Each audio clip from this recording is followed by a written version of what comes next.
Today's gospel reading is very potent. I'm going to try to keep an eye on the time here. Normally I would do a Q&A the third Sunday, but I thought maybe I should share some things. Right off the bat, to understand how this gospel, people will talk about, are there demons, are there demonizations? Yeah, there are. There are things that psychiatrists, psychologists can't always explain. I think I've shared this, where there are times where you have people who really have some kind of psychiatric issues and they need medication, they need this and then the other thing. But there's other times when, and this has been recorded, where somebody will go in and do like what we call sometimes exorcism prayers, and the person who had been diagnosed as psychopathic or whatever type of thing, suddenly they're like cured. So it's obviously something else is going on here. And the idea of evil being not the absence of good, but a distortion, a twisting of taking what is good and distorting it is very paramount to understanding it here. Now, one of the things that's interesting about the gospel today is that Jesus goes to the country of the Gadarenes, depending on which gospel you're reading, the Gadarenes, Gergesenes, Gerasenes, depending on which gospel you're reading, which basically reads like city, county, and state or something. But the story is, where he goes, it's a Gentile, not a place where Israelites live, is the majority of the population. And that's obvious from the story that there's a herd of pigs. No Israelite would be raising pigs. It's not kosher, and so forth. They're unclean. So Jesus goes to invade, and part of the point of the story is that's why evil cannot withstand the presence of God. It's a precursor of what God would do through Jesus by entering into the realm of death through the cross, to break the back of death itself and evil and so forth. What we see in the icon of the descent into Hades, where he goes down, as Peter says, he descends to preach to the souls in prison. This is a precursor of all that. He goes to invade, and he goes to the pagan lands, people who worship other gods, other deities with other kinds of things, to either manipulate the deities or be empowered by deities so they can use their power for whatever they want to use it for, and so on and so forth. And the question becomes, how does evil work? How does a person get demonized? I always hear that kind of thing. And there's different ways that we're influenced. Now, we choose to respond. Let me make this very clear. There's not really that suddenly you're going to wake up one day and you're going to have horns coming out of your head and projectile vomiting, your head spinning around 3 times or something like that. But how does evil enter? And it is like one's faith, whether they gain or lose faith, it is a gradual process. We know this. No, people don't gain faith necessarily just overnight. Sometimes it is a gradual process. There may be an incident that sparks, opens the door, that explodes into their lives, but then they have to gradually grow into that reality. The same way a person does not lose faith overnight, it is gradual. That's why we have to be careful in how we nurture our relationship with God and live within the context of the church. And demonization works the same way, and much of what the fathers of the church talk about is the fact that it's a gradual process, and through the ego, through our ego-centered existence, that's where the devil likes to play. It's interesting that there's these connections in here between lust and rage and all these kinds of things that we allow to control us, our passions, the impulses that say, just go with it, type of thing. Just go with it. And that's how it slowly works. We give in, we give away our control. We don't make choices in harmony with God. We make choices in harmony with our impulses and passions, which is exactly what the evil one wants. If you talk to a Satanist or a pagan today, they will even tell you they don't necessarily believe in a personal being called the devil or Satan or what have you. They will tell you they believe in nature. Now that sounds good at first in some ways, even though you wind up worshiping nature. You worship things and creation instead of the creator, but that's besides the point. But also what that means is you worship whatever naturally hits you. It's all natural, right? It's all natural. The problem is it's these impulses and desires are not pure. You know, it's like all my thoughts are not necessarily pure. My worldview isn't necessarily purified. I live in a world where it gets adulterated, it gets polluted. And sometimes even in a religious context, you know, we can get that way. It's very interesting that in the Gospels, who is it, until Peter opens his mouth when Jesus asks, who do people say that I am? And then he says, well, who do you say that I am? Up until that point, the only outsiders that recognize who Jesus is are people who are demonized. That's very, very striking in all four Gospels. That's very striking. That's very striking.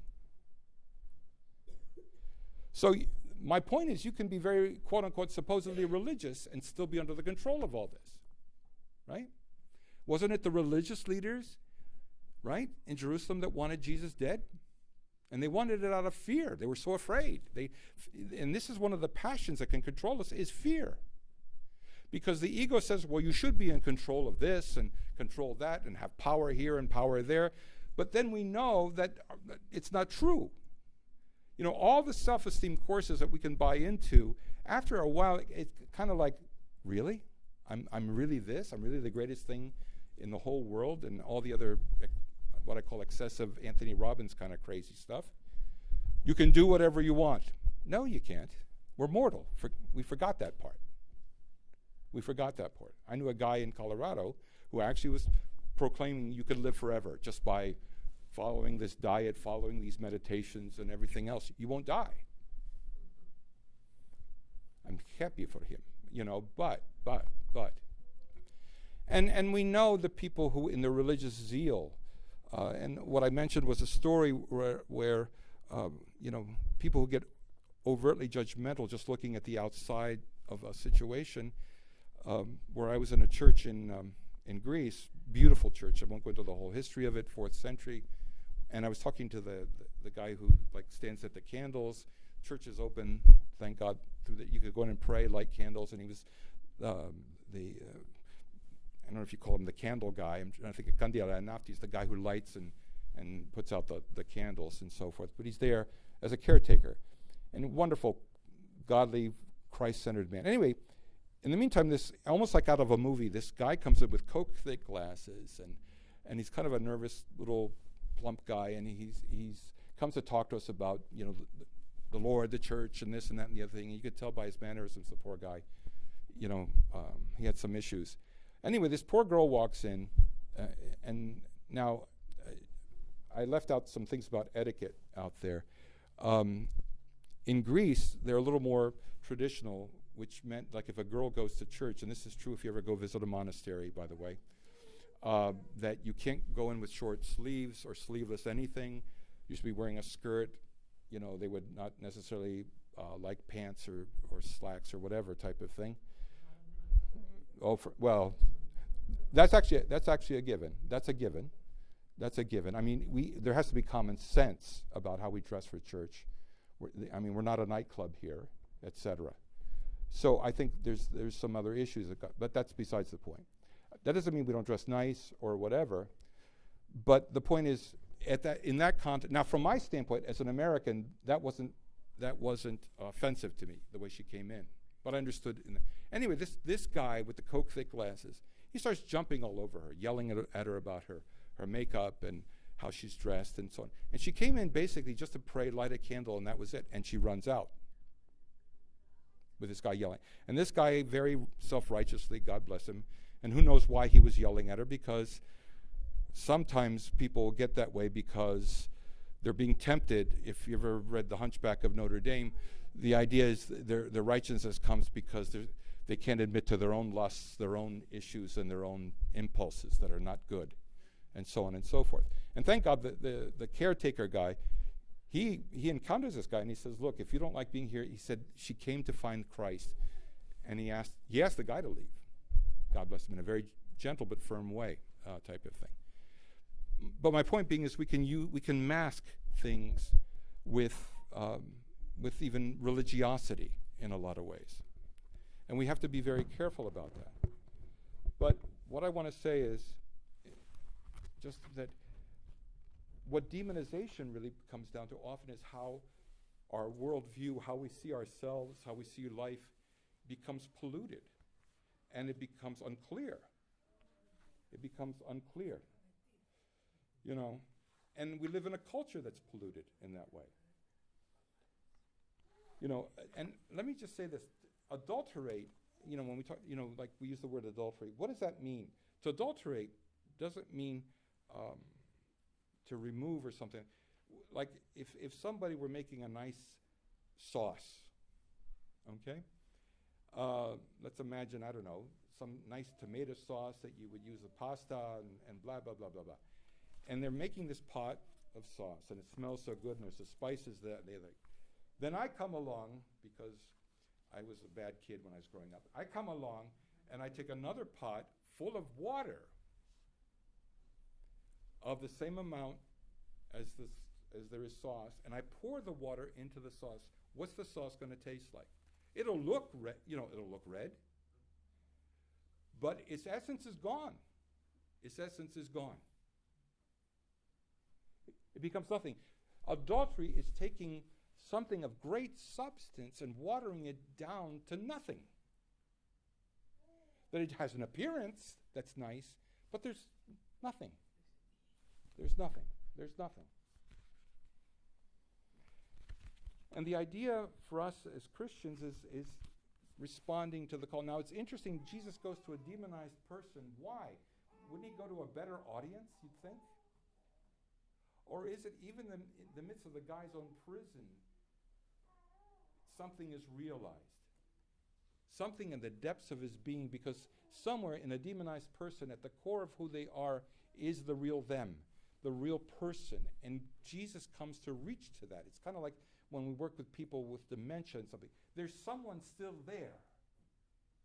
There's someone still there. And one of the wild things about this story is, again, the fact that this God comes as a loving God to communicate and to bring about healing. And the fact that the demons are afraid of Jesus, and they ask him, please don't torment us before the time, meaning the appointed time when they knew God's judgment was coming. So they ask him, would it be okay with you? Will you let us go? There's a herd of pigs over there. Will you let us go into the pigs? And Jesus gives them permission. And many early Christians would say, this shows the love of God even towards the demons. Now, this is something we need to get into our heads. I don't think we can get into our heads. That God is love. Well, he loves good people. No. God is love. Does he love Joseph Stalin? Does he love Jack the Ripper? Does he? Does he love the devil? Yeah, he does. From God's vantage point, God has no enemies. There are people who act as enemies and adversaries of God, but from God's viewpoint, they're not really his enemies. They are worth the life of his own child. And this is what breaks in. The Christian life is not a personal discovery. This is from Metropolitan Nicholas. Or a choice of lifestyles, but a conscientious response to a divine calling. It's not just a way of life, but a state of grace. It is not characterized by a set of ethical rules and correct judgment, but constitutes the proof of God's love for humanity and the divine destination of the latter. The pain of the soul, the inner yearning and expectation, the deep and inner anticipation, what the Fathers term the wounding of the soul. Like that prayer we do before communion, you have ravished and wounded me with your passion, and your love has changed me. The continual readiness that the Lord is coming to visit my life, to enter my life, to change, to alter, to transform, to renew the characteristics of my life and the features of my person constitute proof of the authentic Christian experience. It is not change which provokes the genuine Christian experience. This would give rise to a sense of superiority and pride. It is the one who brings about the change, who constitutes the guarantee of the experience, and at the same time the proof of its magnificence. It is he who is made manifest through the experience.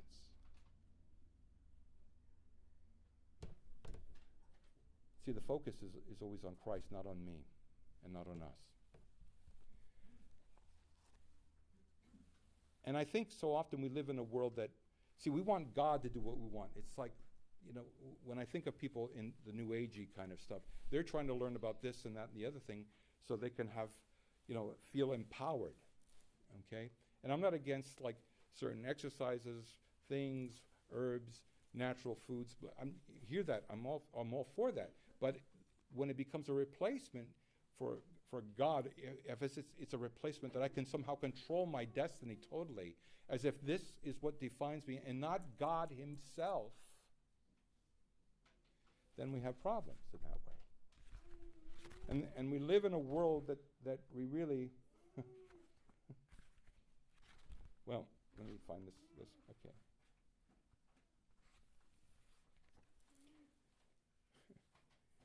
In a world that has its own logic, a logic that's separate from the gospel.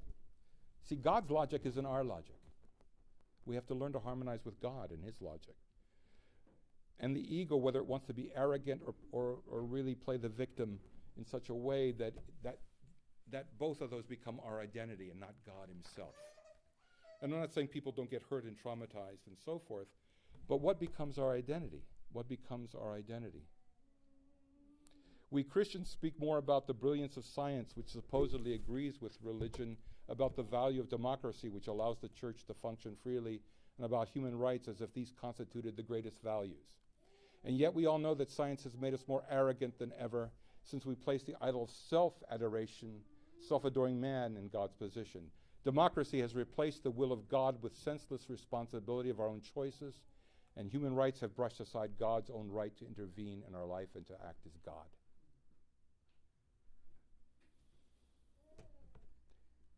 The times when, and learning this when we are dealing with people, is that we're all valued as human beings. That doesn't mean every opinion we have is of the same value. But some people have such a stock in what their opinion is that if you don't take my opinion, then you are somehow rejecting me. Well, imagine the chaotic insanity that would produce if I said everybody's opinion was of the same value.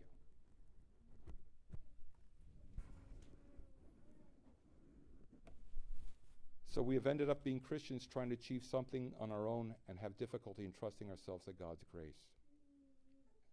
We struggle alone to discover his mysteries instead of patiently waiting for his glory to be revealed. We're searching for comfort and tranquility and ignore the experience of inner peace. The whole outlook filters even into the church's worship, where we create pieces of liturgical embroidery that appear to be handmade but are not. And so how, like liturgy is just what I get out of it, type of thing. But God comes to us, and I think this is the thing, is we're here to encounter this mystery that is beyond us and beyond our opinions and beyond our experiences, to invade our lives, and that God is the one who is proactive. This guy that's demonized, he's not sitting there trying to, somebody give me a Bible, somebody let me learn about faith and blah, blah, blah. He's in the middle of insanity. He's in the middle of insanity, which is what evil is, where God's logic is nowhere to be found. My choices are in harmony totally with impulses and everything else that goes on, instead of the loving choice of a God who reaches in to transform me. I'll be better when my circumstances are better, or is it I'm better when God is present with me in the midst of my circumstances? That's a big difference. Jesus' famous line, because we want everything to be hunky-dory. We're like the disciples, all of us are like the disciples, Oh, you're going to go die? Well, that's nice. Well, Thursday night I'll be gone, but I'll see you Sunday afternoon, okay? So Jesus, let me know when you're done, and I'll be there with you. But instead, that God comes to us and wants us to be with him and us together in this. That's the promise, that he's going to be here with us. And liturgy is where we encounter that encounter taking place. And what happens is it's like the pieces of stone and glass that could be used to make a mosaic, and a world says, well, take, like St. Irenaeus of the 2nd century had this wonderful illustration. He said the world takes the pieces and says, I can make it whatever I want, but God wants to take the pieces and make the mosaic of a man, a human being, what it means to be human. The world wants to make animals, other things, inanimate objects, but God says, I want to make something that reflects what you are about and how I see you and how I value you. That you're not defined by this, and your value is not defined by what you've done or not done. It doesn't mean that God likes all the behaviors that are crazy. But notice in the story where the people come and they find the man now healed. This is amazing. I mean, that God will stir up things. It's interesting that the epistle reading today is about being generous in our giving. One of the signs of fear, and fear is the opposite of faith, by the way. The more fear that controls us, and that's seen in how we are generous or not, even financially, by the way. Jesus talks more about money and how we talk than any other issues that we struggle with in our life. And if we say everything belongs to him in a sense, everything, body, soul, and so on and so forth, we share back with it. We don't wait till there's a need. Like somebody actually said to me one time when I was in Denver, he said, Father, I'll give when there's a need in the church. So I said, what kind of need are you talking about? I mean, do you not help? If your child starts coughing, do you say, we're not going to go to the doctor until I think it's really a great need? And by that time the kid has emphysema? I mean, what? What do you consider a great need? Are you sharing in general with your family, or are you just waiting for the need to arise? I'll only buy clothes for my kids if they're tattered and soiled and have holes in them. Really? Or is it that this is part of the relationship? But the pigs being gone meant their whole income level got messed up. This guy was going to come to change lives. He was going to come to change priorities. He was going to come to change what our identity is about. For the guy that, look at me, I have this herd of swine. I'm making money. I'm doing good, blah, blah, blah. And suddenly they're gone. And the amazing part of the story where they come to find the man seated at the feet of Jesus, and that's a phrase that's a euphemism in the gospel. When you're seated at the feet of Jesus, means you're being taught, formed, discipled by him. Like Mary and Martha, that story that Mary's sitting at the feet of Jesus. It's not just physical placement. It is, she's learning, she's being discipled, she's being trained, she's an apprentice. That this is what defines life now. Anyway, they see this guy sitting at the feet of Jesus, being trained, apprenticed by, in his right mind, and they're afraid. This scares them. Insanity is normal. Promiscuity is normal. Rage is normal. Chaos is normal. But if he's sitting there in his right mind, oh my gosh, that's frightening. That's abnormal. But now God comes to say, this is what the normal is embodied in Jesus. And that's the Jesus we encounter every liturgy, when we assemble to actually become extensions of that flesh and blood presence. Not just the bread and wine, but us. But us.